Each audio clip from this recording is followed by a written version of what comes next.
I'm Frank Starkey. I'm from Longleaf Development Company in the Tampa Bay region, not too far from here this time. This is probably my 10th or 12th Congress. I come to the Congress every year because it's re-energizing.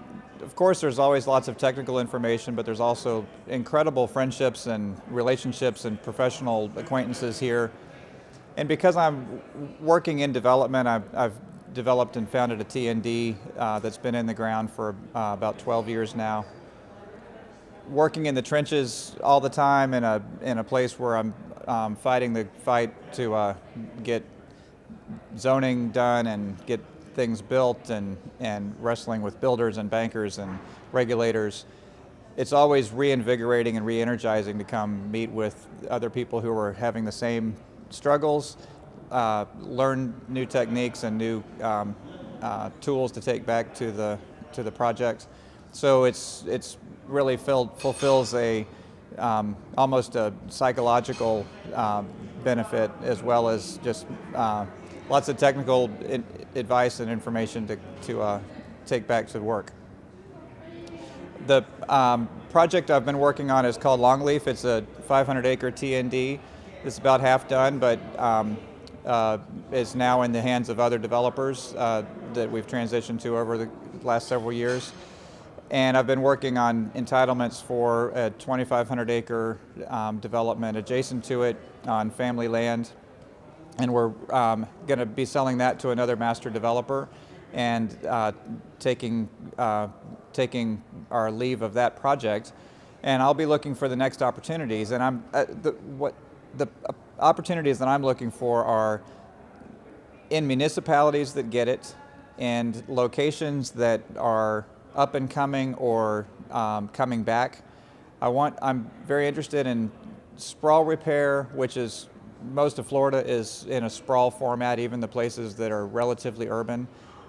There's lots of gaps and missing teeth and opportunities to refill whether it's with a mix of uses or just introducing a use that doesn't exist previously, or reinforcing the kind of uses that are there.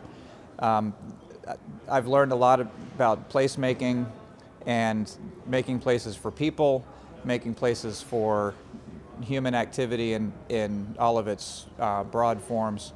And I think there's a lot of opportunities to find new places to do that throughout Florida. So that's what I'm going to be doing next. I'm going to be starting to look in the next several months, I expect.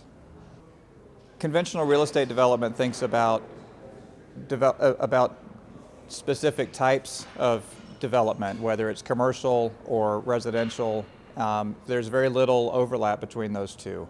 Mixed use is even mixed use is sometimes just thought of as a type of product. But the richness of urban settings comes from the places where residential uses, commercial uses, civic, institutional uses all come together, and I think that's what creates the civic realm. Those places that are neither downtown nor suburb, but are the transition between those two, I think are really where the exciting opportunities are. We know that there's a very dynamic balance between commercial uses and residential uses, to break it down into very simple terms. And that balance is always fluctuating, and that means we need spaces and buildings and parts of town that are able to accommodate that fluctuation. And I think the opportunities for development in the next while are ripe in those kinds of transitional spots. So that's very interesting to me, to look for those places to do more work. The conventional real estate development industry has huge blind spots when it comes to looking at those kinds of opportunities, because they don't fall into those neat categories that they're used to seeing.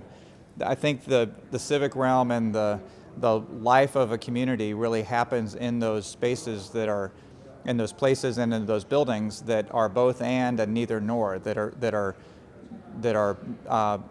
multiple uses and but also that have a whole lot of life to them.